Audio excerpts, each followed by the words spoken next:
Hey guys, welcome back to the channel. We're talking about the baits of June. I've got some different baits here for you. I try to always give you something outside of what we normally would talk about, because everybody knows about a football jig. Everybody knows about a swim bait or a big deep diving crankbait. I got a couple baits here that are a little outside the box. We think of outside the box a lot on this channel, and I'm going to bring them to you. And as always, we're going to give these baits away to one lucky subscriber in next month's top bait video. So all you got to do is just leave a comment. Be sure you're a subscriber. We'll go down through there randomly and pick a winner. So let's get to it. The top 3 baits for June fishing.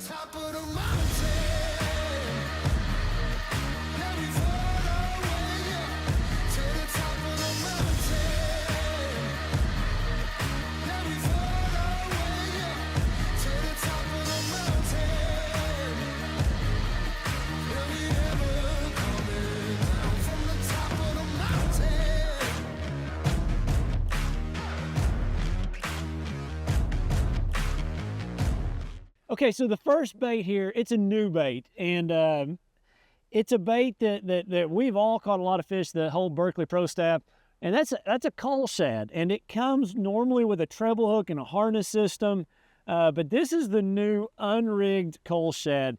Really cool bait. You get 2 of them in a package, and in June, I throw this thing on a 1-ounce lead head, just that bait right there. It's got a really good hook in it.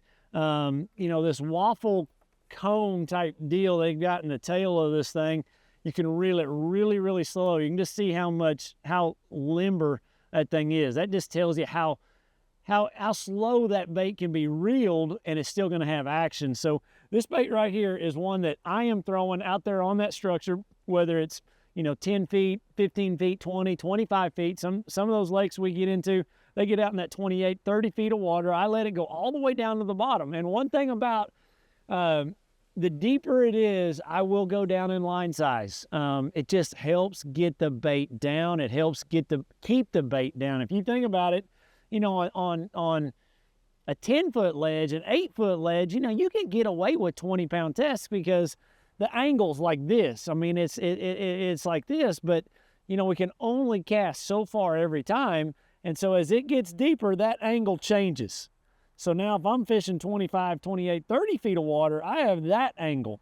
Well, the bigger the line is, the more drag it has as it coming through the water, coming back up to the boat, thus lifting this bait off the bottom. So with that said, it's important to have the right line size. So that 8, 10, 12 foot of water, I'm going to throw it on 17. When I get deeper than, say, 12, 15 feet, I'm going to go to 14. If I'm trying to get that bait mega deep, 30 feet deep, I could drop it down to 12. You've got to set the hook really hard, do all that things. Then when you get the bass to the boat, that's when you're going to start backing everything off. No more swinging that fish in, back that drag off, you know, because he's going to make some hard surges right there at the boat at the very end, and that's when you got to be careful with that 12-pound test. But just to reiterate, 17-pound test, you know, in that 8 to 12, 14-foot water. You know, when you get over that 12-foot water, go to 14-pound test, all the way, you know, through that 20-foot water. That's just a great all-around line. If you're in doubt and you don't know what depth you're going to fish when you go to the lake, put 14 on. If you're going to try to get it really deep, go to 12. As far as the rod, it's really important. I've got this on a 7.6 heavy action carbon light rod. It's just a perfect setup for it. I can bomb it a long ways. Get a really good hook set in there. You know, you're basically just fishing a big spinnerbait, big open hook. A slower gear ratio reel, that also helps keep it on the bottom. I got a 6/8-to-1 gear ratio reel. I just reel it really slow. And as far as working this bait, you know, you bomb it all the way out there and you let it go to the bottom. Let it go to the bottom on slack line. That's important too, because if my line's tight, that bait's coming towards the boat the whole time. So it's all about being efficient. If I'm feeding it line and slack line, it's going straight to the bottom. So thus, now I am covering a 10 or 15 foot more span on the bottom. You know, if my line's tight, it's going to pendulum to the boat. You're missing 10 feet there that you could have been fishing that bait. So it's all about being efficient. Be sure you let it fall on slack line. Let it go to the bottom, watching your line, and then when it goes, everything goes limp, you're on the bottom. Hold your rod down, just start slow winding. slow winding. And I'm going to reel it in my mind 10 feet, you know, so that's probably, I should know this, how many cranks on this reel. It's like 24 inches of crank. So, you know, maybe 20 cranks or 10 cranks. I'm going to get it, you know, 10, 12 feet closer to me. Then I'm going to stop it on tight line, and I'm going to let it go to the bottom. And that thing's just going to go to the bottom. The line's going to go slack again. Then I'm going to take off reeling. 10, 15 cranks. Stop it. Let it go to the bottom. Watch your line. And so many times when you stop it, that bait's falling down through them. That's when they'll hit it, and your line will just jump. You'll just see it jump. And take your time, reel down, set the hook. It's just a fun bait to fish. Don't be scared about this 6-inch version. I mean, this fish are feeding on bigger shad in the summer, you know, gizzard shad a lot. This is one of my favorite colors right here. It's called Sight Flash. It's got a clear belly, white top. If the water's a little bit more stained, I just go with the straight white. Just a good all-around color though right here is Sight Flash. Now, I do have another one rigged up right here I want to show you. It's the 5-inch version. Again, just a great little bait. I've got it on a little bit lighter head.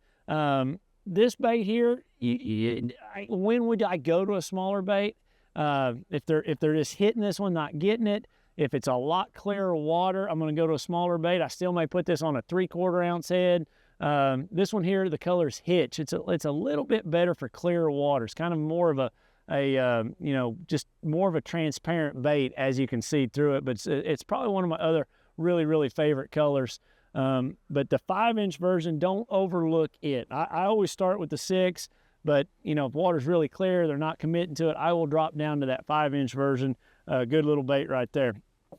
Okay, that is the Unrigged Coal Shads, what that thing's called right there. My other bait that I don't think you guys fish enough of in the summer that I just mop them up on is a 1-ounce spinnerbait. And the reason I say you guys don't fish it is because there's not hardly any 1-ounce spinnerbaits out there. And I begged and pleaded Berkeley to make me a 1-ounce spinnerbait, because so many times I was wrapping lead and doing all kinds of things to a spinnerbait so I could get it heavier. But this bait right here is a bait that those bass have not seen down at 15, 18, 20 feet of water. Not very many people throw a 1-ounce spinnerbait. You know, it's got like a 3.5 and a 4 willow leaf on it. This is the compact version. You can see it's got a lot of weight back here behind the head.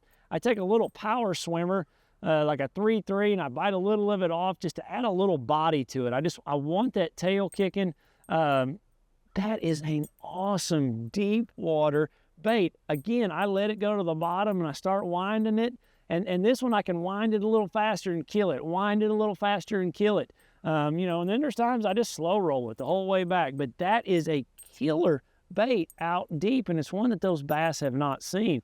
As far as the setup on this thing right here, I've got it on a 7.3 medium heavy rod. You've got to have it on a little bit bigger rod than you normally throw your spinnerbait on, because that's a 1-ounce bait. It's a big bait, a lot of weight to throw it out there. So that 7.3 helps me launch it. This helps me get a good hook set with it.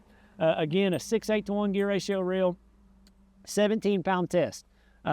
Sometimes 14 if I'm getting really deep with it, but most of the time 17-pound test. You don't need 20. Just, again, it's too big a line.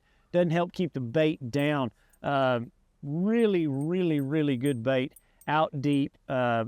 Summertime fishing. I love that bait right there. Just catches a lot of fish for me, and it's just one that I always throw when I'm at a school of fish, you know, and you're throwing your crankbait through there, and you've tried your football jig and you've tried your Carolina rig. Pick up a spinnerbait and see what happens before you leave that school of fish. I promise you'll catch one, and a lot of times it's the biggest fish in that school. So, all right, last I have to mention a crankbait. You just can't not go fishing in June without a deep diving crankbait, and I have become very fond of the new Berkeley Dime 15. Just a really neat bait, a really subtle bait. It's a quiet bait, doesn't have any rattles to it. It's a softer bait. I love the dredger. Don't get me wrong. You guys can see on this channel, I have flat stroked them on that dredger at 20.5, at 17.5. You know, in tournaments, you can go back and look at what I did at Chickamauga a couple years ago on that 20.5 dredger. But this bait here is just, it's a subtler bait than the dredger. So that dredger is going to shine when they're really feeding. That dredger is going to shine when you got a little bit more stained water. That dredger is going to shine in those situations where this dime, it's just a subtle, softer bait. So clearer water, less pressure, not as much current. That's when I pick this bait up. Or, you know, after I've thrown that dredger and I can't get any more bites, I'll make a few casts with this in and around that school of fish. As far as colors, this one right here, the blue shad, you know, clear, calm, sunny days, that is one of my favorites. You know, when you're picking colors, you know, and you're not getting bit or they're not committing to it, you got tougher conditions, go with something that's a little more transparent, a little bit more natural. The opposite is true. If I've got a cloudy day, if I've got stained water, if got a lot of current going through there, you know, like a lot of times current will stir it up, you know. You cannot go wrong with the old standby blue chartreuse. This is by far one of the #1 deep diving color crankbaits there ever was or ever will be. It's just, you always have to have this one in your box. You can't go wrong with it. What's going to shine about this is it's just going to be more subtle, you know, over your other crankbaits when it's coming down through the water. You know, just a quieter appearance sometimes. It's not as disturbing to those bass, not as alarming. They'll be more interested in investigating and then figuring out, oh, hey, I want to eat that. So 2 colors there for you, blue shad, blue chartreuse. As far as the setup, this dime, I will throw on a smaller pound test. You know, a lot of times I crank on 14. As long as I can hit the bottom, I will drop down to 12 and 10 with this dime. Just because a lot of times I'm trying to get it to that maximum depth, 15, 16 feet. I can get it down there really good on 10-pound test, long cast. I can get it to touch pretty easy at 16 feet. So I use a 7.6 medium heavy cranking rod that Bass Pro makes. That's a must too. Use a long rod, something you can make super long casts with, yet that's fairly parabolic, that's forgiving. When you get that bass up to the boat, you know, you're not going to have that fish jump and shake off the bait and shake the hooks out. 6/8 to 1 gear ratio reel again. That is my setup for cranking, guys. That is my setup for cranking. You cannot go wrong with that bait right there. Have it tied on in your arsenal because it's just a quieter, subtle bait to bring through those schools of fish that's not as disturbing. You can a lot of times catch a lot more out of it than a bigger, louder, more obnoxious crankbait this time of year. So keep that in mind. So let's get to last month's winner. We just randomly went down through here. Keith Boyd 1460. Always look forward to your monthly videos. They help me catch more fish and have tried numerous new lures. They've caught a few fish on almost all of them. Keep up the good work. So man, Keith, thanks for leaving the comment. Appreciate it a bunch. All you've got to do, just send me an email through my website with your address, and I am going to mail you May's top 3 baits. They'll be coming your way as soon as I get that email, as soon as I get home too. I'm on the road here the next 3 weeks, but appreciate the comments a bunch, all the support from all you guys. It means a lot.